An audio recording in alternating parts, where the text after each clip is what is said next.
Good morning dear students. Gayatri school के online classes में आप सभी का हार्दिक स्वागत है।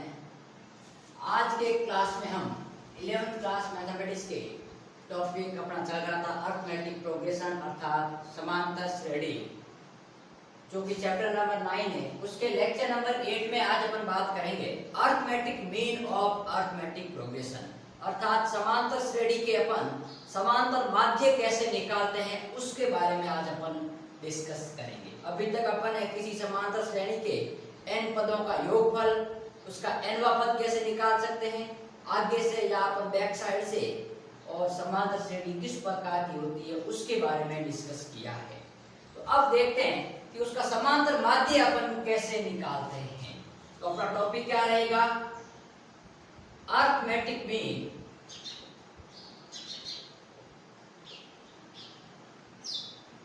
ऑफ अर्थमेटिक प्रोग्रेशन, जिसको हिंदी में कहते हैं समांतर श्रेणी के समांतर माध्य, समांतर श्रेणी का समांतर माध्य।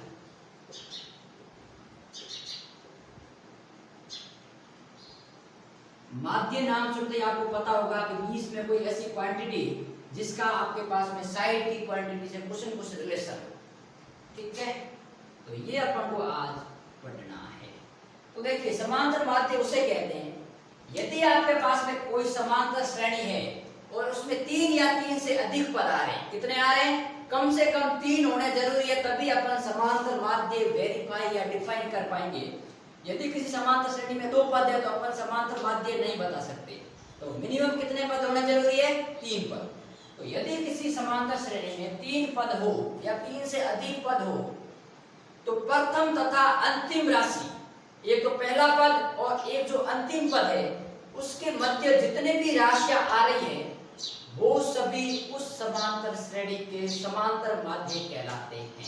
अब ध्यान रखना वो फाइनाइट सीरीज हो, ठीक है। कैसे कह रहा हूं मैं, देखिए यदि मान लीजिए ए राशि है और इस यहां पर आपके पास में बी राशि है, ये प्रथम पद है, ये अंतिम पद है, और इसके मध्य में n पद ले लेता हूं, a1 a2 a3 और लास्ट ले लेता हूं an, और ये हो गया आपके पास b। और ये मैं कह देता हूं कि ये जो है आपके पास में है सीक्वेंस, ये अर्थमेटिक प्रोग्रेशन है, एपी में है, समांतर श्रेणी में है। यदि ये सीक्वेंस समांतर श्रेणी में है तो a और b के मध्य जितने भी ये संख्या है ये सब समांतर माध्य कहलाती है, ठीक है। तो मैं ये लिख लेता हूं यदि a, a1 a2 a3 an, b AP में हो अर्थात समांतर श्रेणी में हो तो प्रथम तथा अंतिम राशि, तो a व b के मध्य सभी राशियां समांतर श्रेणी की AP के समांतर माध्य कहलाते हैं। कितने समांतर माध्य हो गए भाई? n हो गए, समांतर माध्य कहलाते हैं। देखिए अपन को डेफिनेशन हटनी नहीं है, डेफिनेशन समझनी है कि एक्चुअली होता क्या है, ठीक है।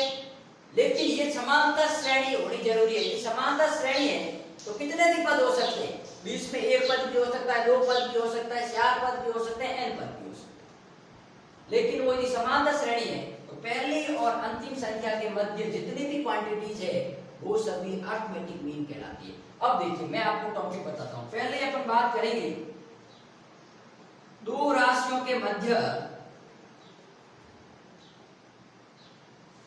2 राशियों के मध्य एक समांतर माध्य ज्ञात करना, और फिर अपन करेंगे n समांतर माध्य, एक समांतर माध्य ज्ञात करना।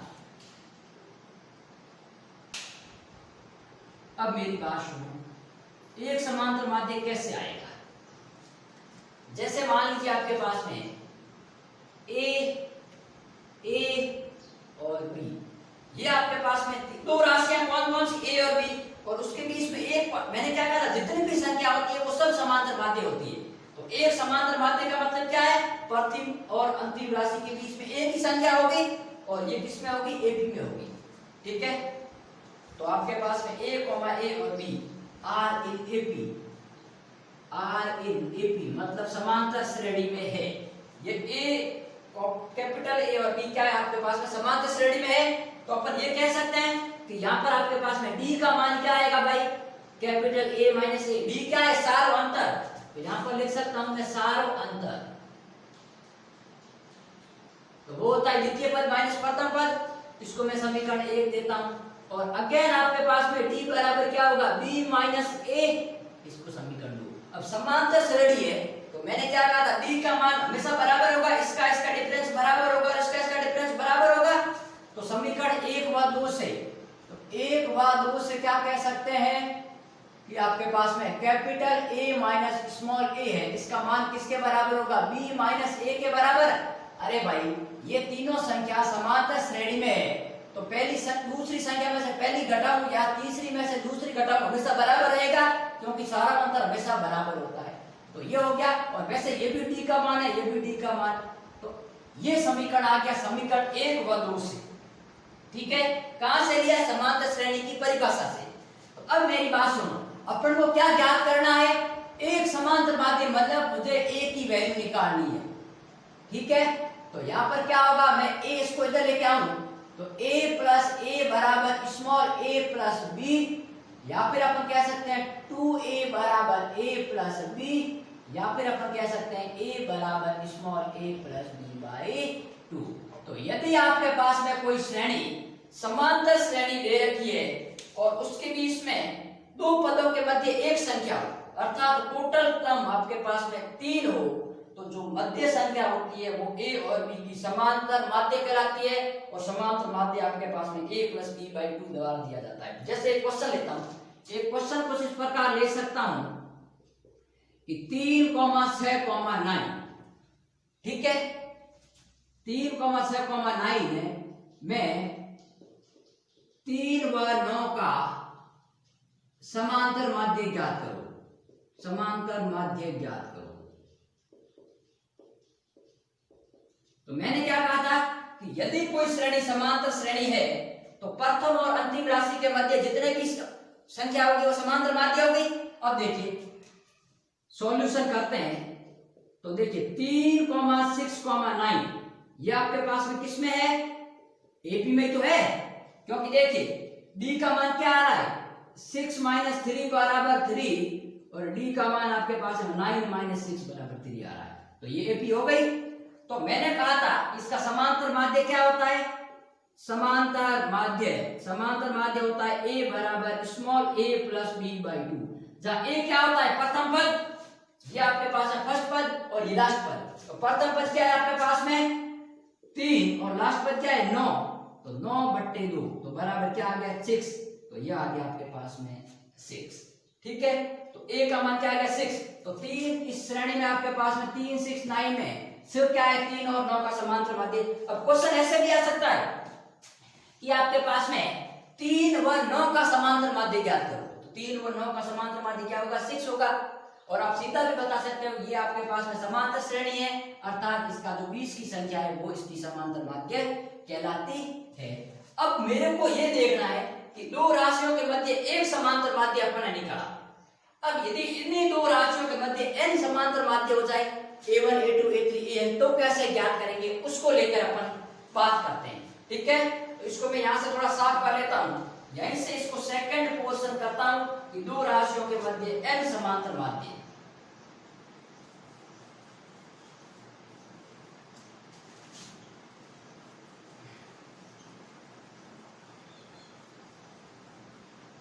अब मेरी बात सुनिए, दो राशियों के मध्य अपन सेकंड पार्ट कर रहे हैं, n समांतर माध्य ज्ञात करना है।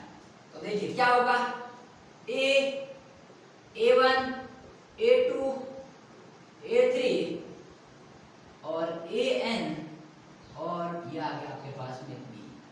अब मेरी बात सुनो, ये आपके पास में किसमें समांतर श्रेणी में, ध्यान रखना।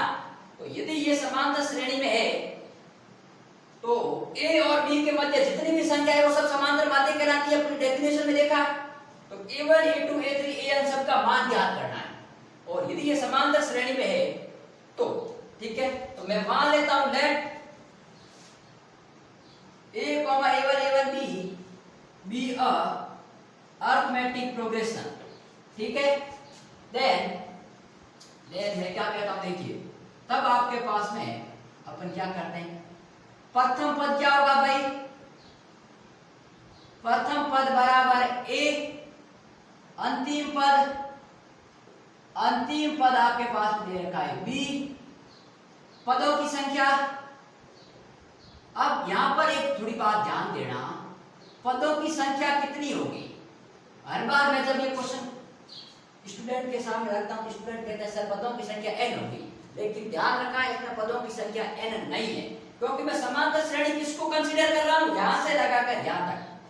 तो देखिए टोटल कितने समांतर माध्य n है, तो ये देखिए A1 A2 A3 A4 A5 से लगाकर an तक, तो कितनी संख्या हुई, n संख्या हुई नहीं हुई, 1 2 3 ऐसे n तक जा रही n संख्या, ये हो गई एक ये और एक ये, तो ये n प्लस 2।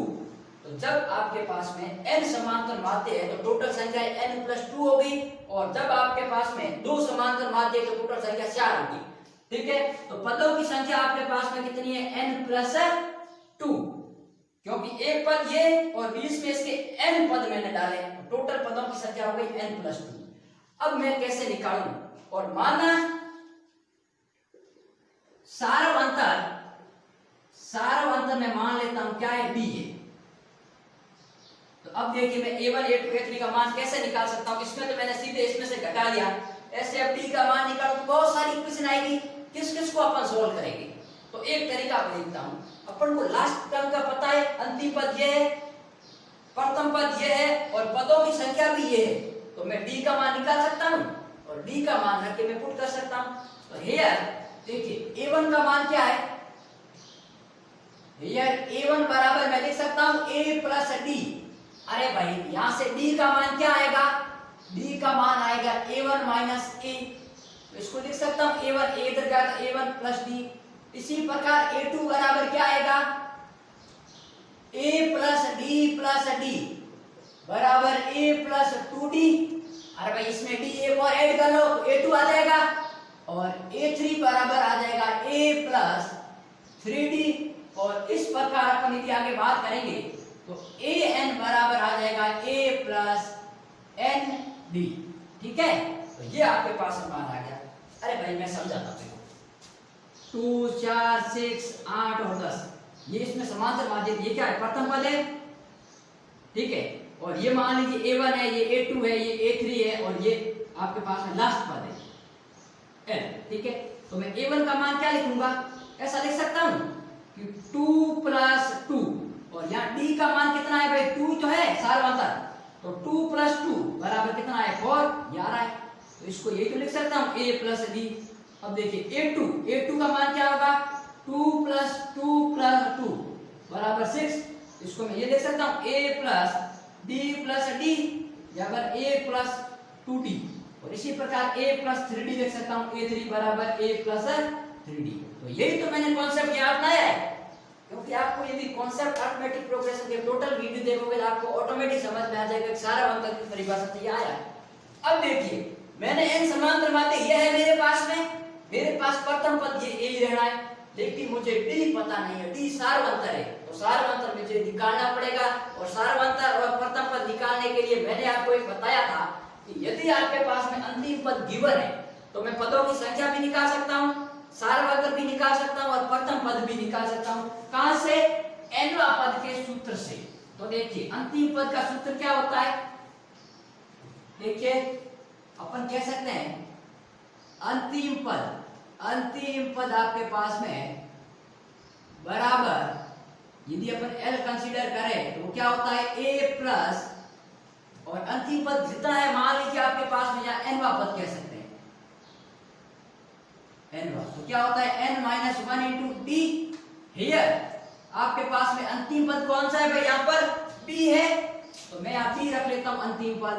प्रथम पद आपके पास में a ही है, और पदों की संख्या कितनी है भाई, पदों की संख्या n प्लस 2 है, तो ये हो गया n प्लस 2 माइनस 1, और d अपन को ज्ञात करना है, तो a इधर आ गया तो b माइनस ए बराबर n प्लस 1 इंटू डी, और अपन को d का मान क्या आ गया, b माइनस ए अपॉन n प्लस 1।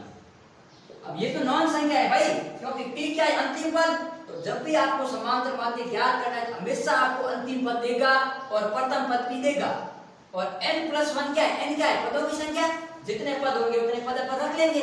तो ये आ गया d का मान। तो देयरफॉर, अतः आपके पास में क्या आ जाएगा, ये राशि, ये तो है समांतर माध्य। अपन को क्या ज्ञात करना है, दो राशियों को कहते हैं n समांतर माध्य। n समांतर माध्य ये, तो a1 क्या आ गया आपके पास में, a1 बराबर a प्लस d, तो ये हो गया a plus b minus 1 upon n plus 1, और a2 बराबर a प्लस 2d, तो ये हो गया a plus 2 times b minus a upon n plus 1, और a3 बराबर हो गया a प्लस 3d, ये हो गया a plus 3 times b minus a upon n plus 1। और इस प्रकार यदि अपन n तक बात करते हैं तो ये आपके पास में आ जाएगा nवा समांतर माध्य an बराबर a प्लस nd, तो ये हो गया a प्लस n कहाँ है, n ये b minus a upon n plus 1। ठीक है, तो ये आपके पास में फॉर्मूला है। अब मेरी बात सुनिए, अब अपन क्वेश्चन सॉल्व करते हैं कि आपके पास में समांतर माध्य ज्ञात कैसे करते हैं। तो ये तरीका है, लेकिन एग्जाम में आपको डेरिवेशन कभी पूछता नहीं है, मैं एक बात बता देता हूँ, लेकिन मैं आपको कंसेप्ट बताने के लिए पूरे करवा रहा हूँ ताकि आपको समझ में आए कि ये एक्चुअली आया कहां से। तो अब अपन क्वेश्चन करते हैं। अपन की एक्सरसाइज कौन सी चल रही थी भाई, 9.2 चल रही थी, और 9.2 के अपन ने काफी क्वेश्चन किए थे, जो कि पदों की संख्या का योग, nवा पद कैसे निकालते हैं वैसे। अब अपन देखते हैं कि आगे समांतर माध्य के क्वेश्चन कैसे करते हैं।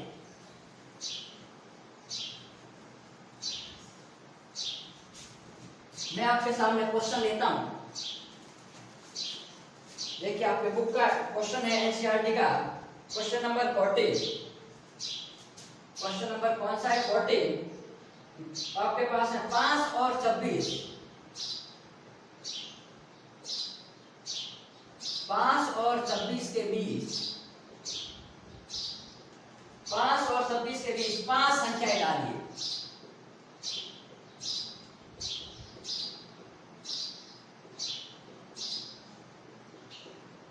ताकि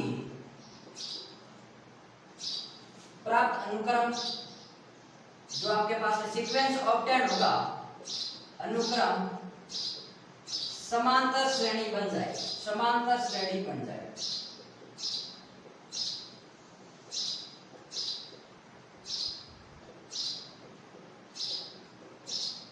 अब देखिए, अभी मैंने कहा था कि दो संख्याओं के मध्य n समांतर माध्य किस प्रकार डालते हैं, बताया था नहीं बताया था, ये डेरिवेशन इसी का तो था, दो संख्याओं के मध्य।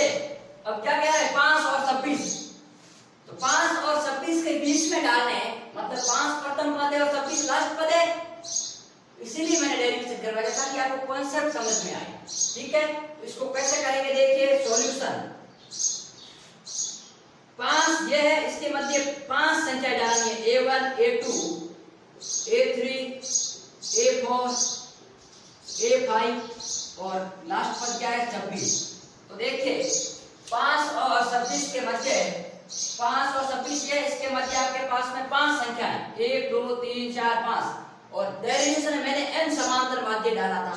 तो मैंने डेफिनेशन क्या बताई थी आपको समांतर माध्य की, कि यदि 3 या 3 से अधिक समांतर श्रेणी में कोई पद हो, तो ये समांतर श्रेणी में है, तो प्रथम और अंतिम संख्या के मध्य जितने भी पद होंगे समांतर श्रेणी के, वो सभी समांतर माध्य कहलाते हैं। तो समांतर माध्य क्या हो गए, ये आपके पास में समांतर माध्य हो गए, ये आपके पास में क्या हो गए, समांतर माध्य हो गए। तो सारो, तो आप इस फॉर्मूले का प्रयोग कर सकते हो, नहीं तो अभी मैंने जो तरीका बताया वही तरीका पर वापस अपनाते हैं। क्लियर, देखिए यहाँ पर आपके पास में प्रथम पद क्या है भाई, प्रथम पद बराबर a बराबर 5 है, अंतिम पद आपके पास में क्या दे रखा है 26। पदों की संख्या कितनी होगी भाई, पदों की संख्या पदों की संख्या कितनी होगी? मैंने कहा है 5 और 26 के बीच में 5 तो 7 होंगे, गिन लो 1 2 3 4 5 6 7। और मैंने अभी ये भी बताया था कि दो संख्याओं के मध्य n समांतर माध्य डालते हैं तो पदों की संख्या क्या होगी? n+2। तो 5 और 26 के मध्य कितने डाल रहे हैं? 5। तो 5 + 2 कितने होंगे? 7। तो पदों की संख्या कितनी होगी? 7। तो आपको ये तो बहुत कम डाली है अपन ने, बहुत ज्यादा यदि आपको कह दे तो आपको हमेशा ध्यान रखना है कि जब दो संख्याओं के मध्य n समांतर माध्य डालता हूं तो पदों की संख्या हमेशा n+2 होती है। आप लिख के भी चेक कर सकते हो, ठीक है। अब मेरी बात सुनो, ये आपके पास में क्या है? समांतर श्रेणी है और अपन को अंतिम पद ज्ञात है, तो मैं क्या निकाल सकता हूँ? सारवंतर निकाल सकता हूँ, क्योंकि देखिए मुझे क्या पता है यहाँ पर हियर a1 बराबर क्या होगा भाई? a + d। तो क्या होगा? 5 + d, ठीक है। और a2 बराबर क्या होगा? a + 2d। तो ये हो गया 5 + 2d, या फिर अपन ये कह सकते हैं a1 + d। इसको मान लीजिए अपन a1 + d भी कह सकते हैं। अरे भाई a2 में से a1 घटाएंगे तो भी सारवंतर क्या आएगा। और a3 बराबर अपन कह सकते हैं कि आपके पास में a + 3d या 5 + 3d, या फिर आप a2 + d भी कह सकते हो। और a4 आएगा, वो a4 आपके पास में a + 4d, तो यहाँ पर 5 + 4d, या फिर अपन a3 + d भी कह सकते हैं। और जो आपके पास में a5 आएगा, वो a5 क्या आएगा आपके पास में? a + 5d बराबर 5 + 5d बराबर a4 + d, ठीक है। तो ये हो गया आपके पास में प्रथम समांतर माध्य, द्वितीय, तृतीय, चतुर्थ और पांचवा, ठीक है। तो यहां पर लिख सकता हूं प्रथम समांतर माध्य, ये आपके पास में सेकंड है, ये आपके पास में थर्ड है, ये आपके पास में फोर्थ है, और ये आपके पास में फिफ्थ समांतर माध्य है। अब मुझे रिक्वायरमेंट किसकी है भाई? डी की रिक्वायरमेंट है, मुझे डी का मान, और इसमें भी मैंने डी का निकाला था। कहां से निकालेंगे? अंतिम पद के सूत्र से। और पदों की संख्या कितनी है? 7। तो देखिए मैं लिख देता हूं लास्ट टर्म। तो लास्ट टर्म आपके पास में या फिर कौन सा होगा? लास्ट टर्म कौन सा होगा? 7वां पद। तो 7वां पद सूत्र क्या होता है भाई? t7 बराबर a + 7 - 1 * d। t7 का मान लास्ट पद कितना दे रखा है? 26। तो ये हो गया आपके पास में 26 बराबर प्रथम पद 5 दे रखा है। तो ये हो गया आपके पास में 5 इंटू आपके पास में 7 - 1 6 इंटू d। तो ये हो गया आपके पास में 26 में से 5 गए, कितने बच गए भाई? 21 बराबर 6d। यही तो बच रहा है आपके पास में। देखिए एक बार क्वेश्चन को चेक कर लेते हैं। आपके पास में 5 है, 8 बुक में एक बार चेक करते हैं। तो यहाँ 5 ही लिखा हुआ है, ठीक है। आपके पास में अभी देखते हैं तो 6 का भाग आपके पास में 21 में जाता नहीं है डायरेक्ट, तो अपन कह सकते हैं कि जो d का मान है वो आपके पास में 21/6 आ रहा है, ठीक है, क्योंकि पदों की संख्या आपके पास में 6 है। अब मेरी बात सुनिए, यदि ये आपके पास में यहाँ पर प्रथम पद 8 होता तो आपके पास में बात पहुंच जाती, ठीक है। लेकिन यहाँ पर आपके पास में 5 ही है, तो अपन देखते हैं कैसे आ रहा है क्वेश्चन, ठीक है। तो d का मान ये आ गया। अब मेरी बात सुनिए, अपन ने कह दिया कि ये टर्म d का मान आ गया, तो d का मान याद रखूंगा तो वो टर्म आ जाएगा। तो अब अपन निकालते हैं, देखिए क्या क्या टर्म आ रहे हैं। तो यहां पर मैं निकाल लेता हूं।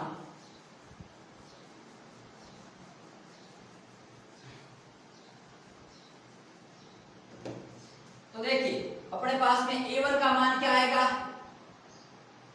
a + d बराबर 5 + d का मान क्या आया? 21/6। तो 21/6, तो 6 × 5 = 30 + 21/6 बराबर 51/6, ठीक है। और ये आपके पास में आ जाएगा। तो अब मेरी बात सुनो, ये जो क्वेश्चन है, इस क्वेश्चन में अपन ऐसी संख्याएं डालें 51/6 और दूसरी संख्या अपन a2 निकालते हैं। तो a2 क्या आएगा भाई? 5 + 2 टाइम्स इंटू 21/6, क्योंकि आपके पास में 2d है ना, a + 2d, तो ये हो गया आपके पास में 3।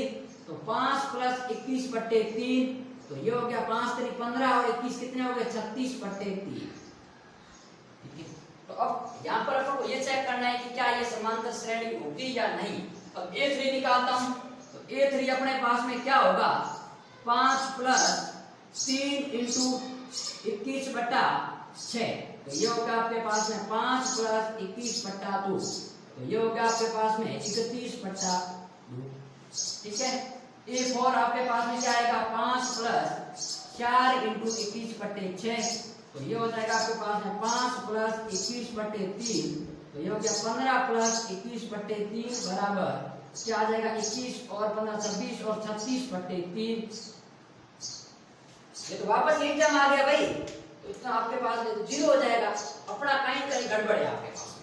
तो मैं चेक करता हूं कि यदि ये समांतर श्रेणी है तो आपके पास में कैसे हो सकती है। देखिए डिफरेंस कितने का आएगा, यदि मैं 5 लेता हूं और मान लीजिए अपन 5-5 का डिफरेंस लेते हैं, तो आपके पास में क्या आएगा, 10 15 20 25, ठीक है।